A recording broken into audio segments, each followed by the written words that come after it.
Hi everyone, welcome back to my channel, Warren Canonigo, and you're watching Warren's Face and Waves. Today's favorite is a YouTube channel with a very interesting branding, very interesting content. And I'm more thrilled to find out that he's actually born and bred in Britain and now he's based in Hong Kong. Ladies and gentlemen, one of my favorite YouTube creators, Mr. Adam Hare. Hi, Adam. Hi Warren, thank you so much for having me on your channel. It's You're nice to welcome. meet you. How are you today? I'm really well, thank you. It's my day off, so I've been relaxing this morning. I will go and join a few friends this afternoon at a place called the Africa Centre. And yeah, I'm just enjoying my free time. Thank you very much for spending a part of your valuable day off today. Thank you to me. What was your reaction when you received my invitation through your Facebook account? Okay, first I was intrigued. I was like, who's this? And then I wanted to know more about your channel and what you did. But as soon as I found out it was someone who wanted to interview me, I thought, wow, that's really nice. I felt flattered, and I felt, that's a nice positive thing.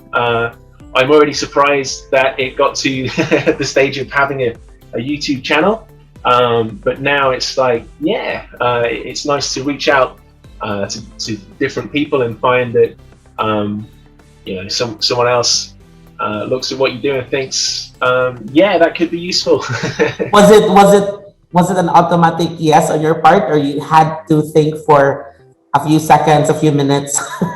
As soon as I read the whole message, I thought, yeah, that's an automatic yes, because I could see it came from a good place. And then I was just I wanted to see your content and see what you were about. And then, it's all good. So I thought, right, let's go.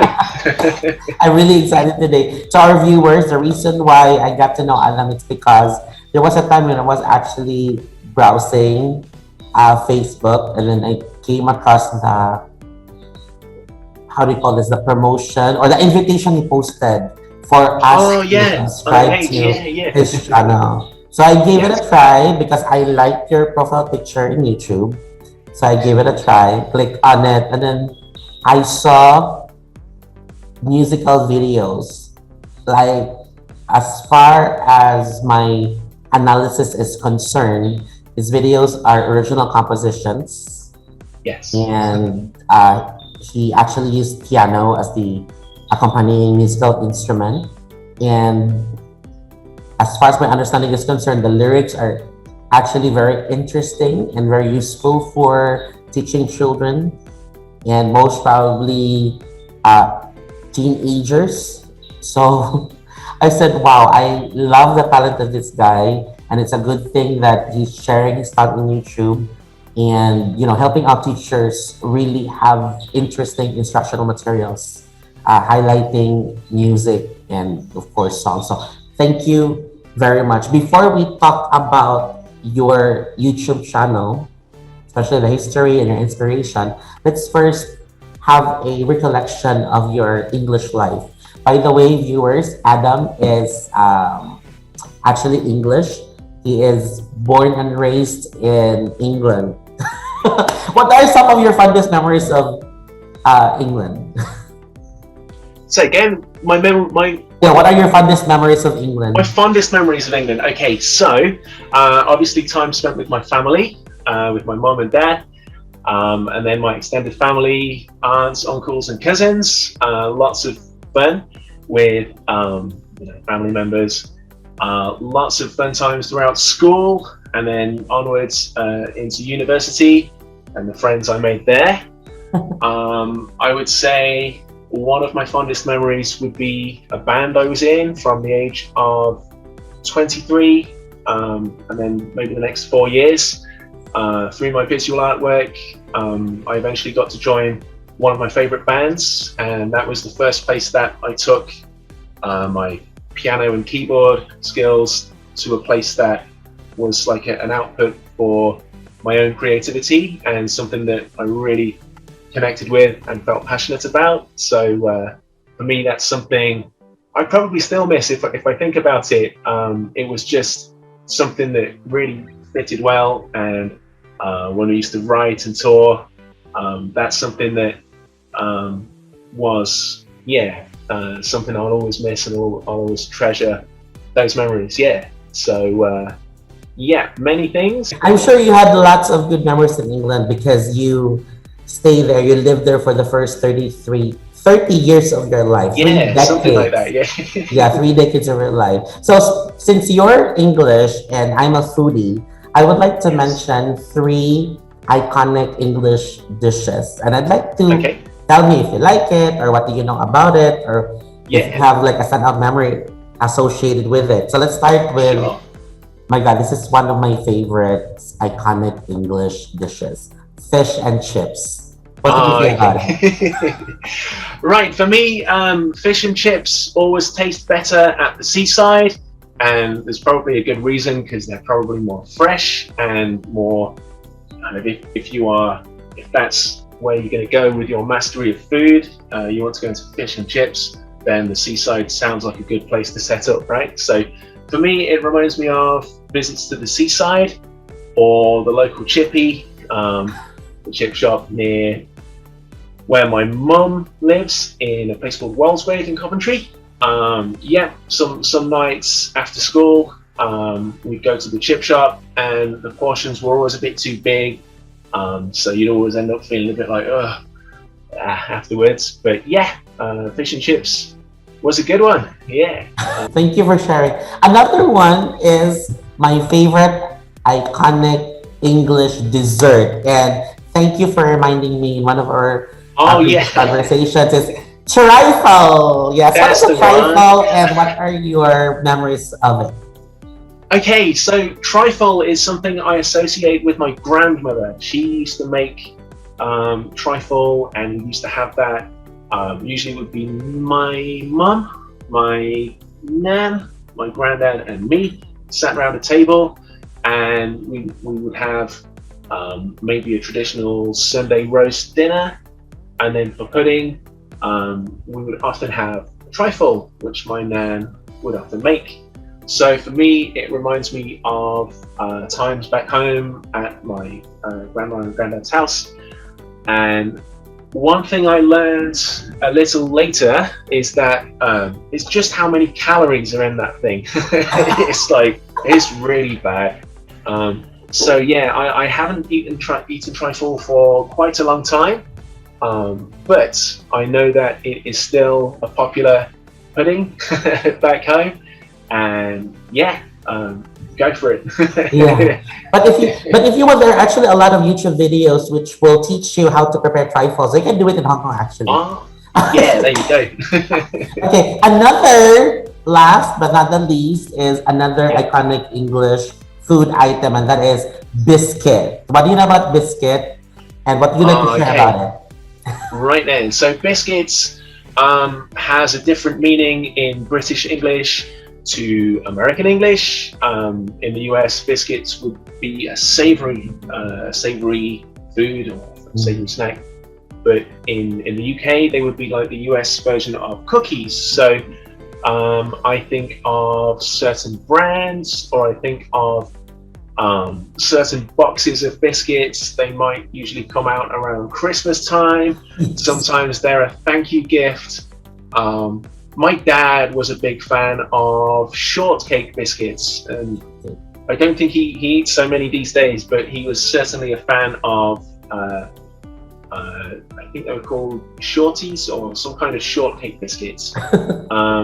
And there were always biscuits in the house, at my mum's place, at my nan's place. Again, it often reminds me again of my nan on my mum's side. So biscuits.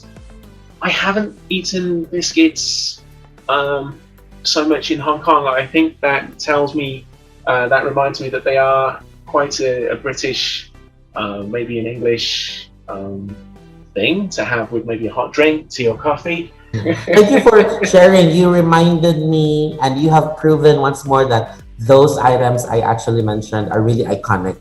Yeah, I think they must be. Yeah. Yes. And then after you celebrated your 30th birthday, you Yes. had the heart to somehow go for a European adventure. So just like what you Oh yeah. mentioned, you were able to live in Slovenia and in what was that other European country? Finland. Yeah, that's Finland. right. Please tell us So your experiences in Slovenia and Finland. yeah, I'd already done lots of travel because I think I was born in a golden age of travel where you could see many parts of the world very cheaply. Obviously before the virus as well, so there was none of that specific restriction. But I think I must have seen 50 countries, and for me, as say a 14-year-old, I didn't care if I ever left England, and then 10 years later, something got me out there, and and I was all out for seeing as much of the world as I could in spaces around work or whatever. So yeah, after seeing enough of the world to sort of feel confident with um, are these locals like am I in holiday mode, or are these connections real to the extent where I could feasibly live in another country like happily? I kind of figured out, yeah, I think this would be really good, and just because you're born in a specific place doesn't mean that that culture is the one that you connect most deeply with. So yeah, when I went to Finland, I was actually a beekeeper. So I lived on a farm out in a small village surrounded by lakes and trees, as you'd expect from Finland. And everyone I worked with was awesome. Slovenia, I But was looking after yeah, but cows. I'm still thankful. I'm Yeah, still thankful that you came out of the farm alive. I'm sure you have been stung yeah. already a lot of times. Oh yeah, yeah. There were stings, lots and lots of stings. I think a bigger concern was big brown bear footprints outside the places we were staying, outside the kitchen, outside the log cabin I stayed in. Yeah, I think I was more concerned with the bears, but that was when I first learned I'm not allergic to bees, which was a good Right. thing. That's a plus. Yes, certainly as a beekeeper. Yeah. Yeah, from the things that you have shared, I can say that those European countries you've been to really give you a different kind of adventure, a different flavor. Yeah, So having yeah. It said was. that, what circumstances led you to be in Hong Kong? Oh, okay. So with Hong Kong, I knew that I wanted to teach, but I think quite early on, seeing my mum's experience, my mum was a primary school teacher for around 25 years, I think. I think that's right. Um, and the way the education system changed in the UK, I saw the effect that had on my mom, and it wasn't for her. And the more I saw of how things were changing, and the more I saw of kids kind of wising up to what they could get away with, I thought, I do want to teach, but I don't think I want to teach in England. So um, my first ideas were to teach in Europe, but I also had a friend. My friend Anthony was already out in Hong Kong teaching, and when I was going to have maybe a 3-week tour around Southeast Asia and spend a bit of time in Hong Kong, just go and visit my friend Anthony. And when I ran the idea past him of teaching in Hong Kong, like, did he enjoy it? What was it like? Could he give me any advice on maybe places to apply? What the procedures were. He was very helpful, and before I knew it, I was I booked accommodation, and I got myself a job, and I was on my way to Hong Kong, and I thought, wow, I might as well spend my first year of teaching here. And then what is it now, 4.5 years later, I'm still here, so it must be good. 5 years is relatively more than enough time for you to get to know the place better.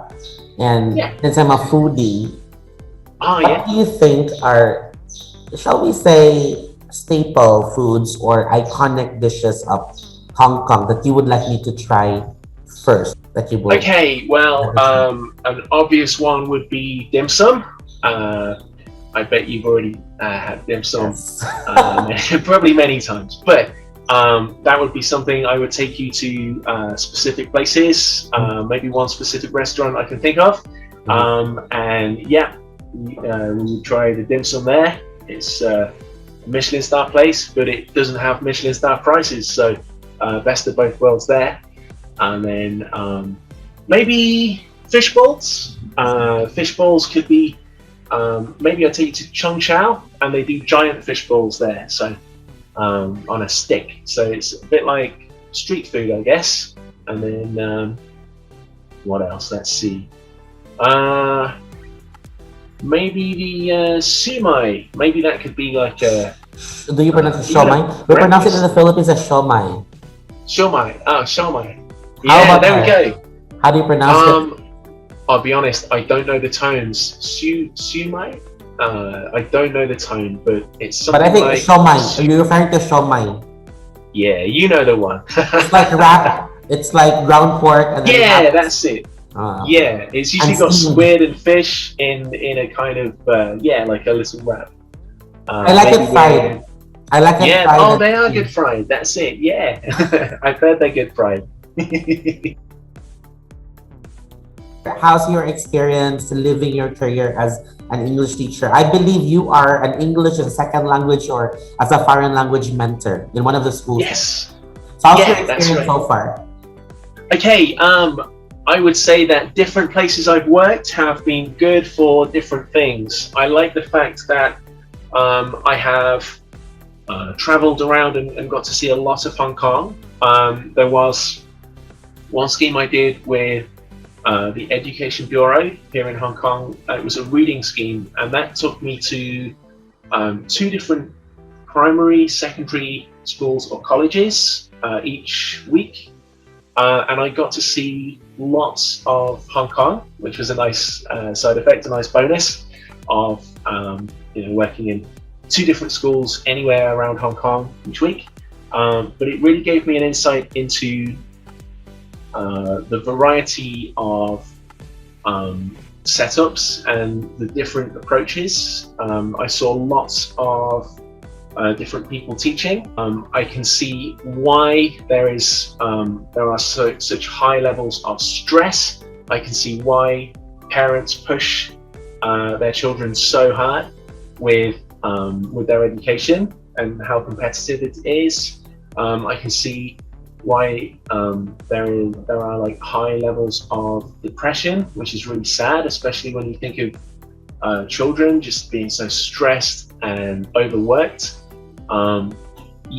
So good and bad.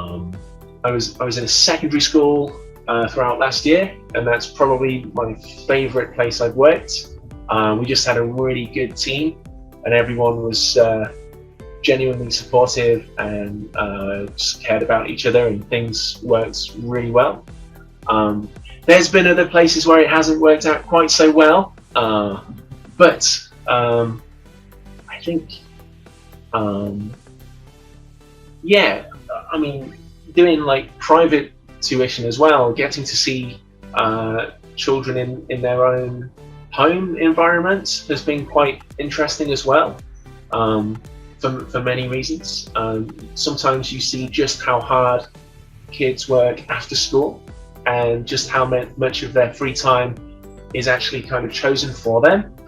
I had a child I taught in my first year here, and one of the questions on the unit we were covering was, what is your favorite sport? So I was like, Justin, what is your favorite sport? And he said, football. I was like, and how many times a week do you play football? And he shook his head. He was like, okay, Justin, when was the last time you played football? And he just shook his head. I said, Justin, have you never played football? He was like, no. I was like, and that's your favorite sport? I was like, right. We are going to put your workbook aside, and we are going to play football for the next 10 minutes. And I checked if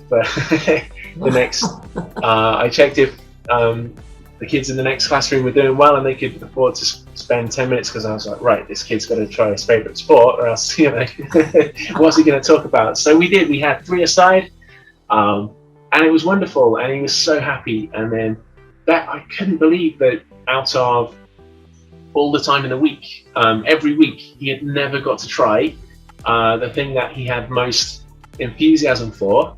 And yeah, that is the reality of lots of students, and certainly lots of Hong Kong students. So yeah, it's been really eye-opening, and sometimes I feel that my role as a teacher strays into many different roles at the same time. I would say overall my experience has been very rewarding, as teaching should be, and yeah, it's nice to feel that you're making a difference, and when that does happen, that's the most rewarding thing. I can relate, and I believe in you because you're able to survive for 5 years. I mean, 5 years later, you're still there. Yes. So Yeah. congratulations, and I'm happy for you. I would just like to concretize everything that you said based from your experience with British education system, based from your point of view as a student when you were there, and Yes. based from your point of view now as a teacher in Hong Kong. What do you think is one similarity and one difference of the educational experiences that you have had? Okay. Well, one similarity would be, here we go. One similarity would be the content of the lessons. Yes. Sure, lots of things change. We have to have, we get technology changes, and the world moves on, but lots of things remain the same. Key events in history, key core skills, and sometimes certain aspects of the way they are taught can remain quite similar down the years. Let's see, the biggest differences. I think the biggest difference that I've noticed is just how much, I had the luxury of lots of time when I was at school. When we had a break, we used it to play. We used it to maybe go outside, do things we shouldn't have been doing, just get to know each other, get to know kids from different classes. And when kids in Hong Kong have a break, they are often doing games completely focused on learning, and still academic. They're often catching up with another area of work from, they're doing possibly doing their homework. They are doing something constructive, and whereas that's essentially has the traits of a good thing. I think that I see a lot of tired students, and they are genuinely tired. I have 6-year-olds. They come in and I say, "Yeah, how you doing?" And they're like, "Busy," and they genuinely are. So I think the biggest difference for me is just the level of the workload for students, and no matter how young, it seems endless sometimes, and you got to feel for those kids. Your students are so lucky because their mentor is really a native speaker of English, so you can really teach them that communicative approach very effectively. And another thing is you came from an education system that really values pastime, that really values relaxation and recreation, aside from the focus of the academics. So they're so lucky. You have lots of things to actually share to them. Yeah, hopefully. And one gift that you have already prepared, you have already served not only to learners, especially the young ones, and to your co-teachers, is your YouTube channel, Oh Mr. yeah. without a period, Adam. I will show the screenshot of your YouTube channel Oh, on the thank you. screen while we're talking. So, what was the inspiration? What gravitated you to finally create your own brand in YouTube? That's Well, okay, it started with I wrote some poems and some songs. Firstly, aimed at specific students, and then aimed at specific classes that I taught. And then some of those classes I co-taught. So when it became clear that if I was using a song that was kind of exactly right for the lesson, and a co-teacher would be like, this fits so well, and then be like, this is you, that's why. When they started using those songs, or in some cases those poems too, I saw that this might be useful for others. Mixed reaction from students, as with any materials, you get them somewhere. It's so hard to find material that's right and suitable. There was a song called My Five Senses, and the words came from a poem that I read at primary school. So I showed an old teacher and I showed an old friend from primary school, and when they suggested, you should make this into a YouTube channel, and a few of the friends suggested the same, I thought, if I get time, I'll do that and see where it goes. So finally, at the start of last month, February, I had a bit of time at the school I taught in. I had a bit of time where there wasn't really much going on. There were student assessments, and lots of teachers were just finally having some downtime after some really busy periods of lesson preparation, teaching and marking and all the stuff you do as a teacher. I decided I was going to use that time to formulate some videos that might be more accessible to more educators and, well, primarily more students. I often find that songs are an easy way to remember things. I don't know what it is about words and music together, but it's just a lot easier to remember than, say, a chunk of text, you know.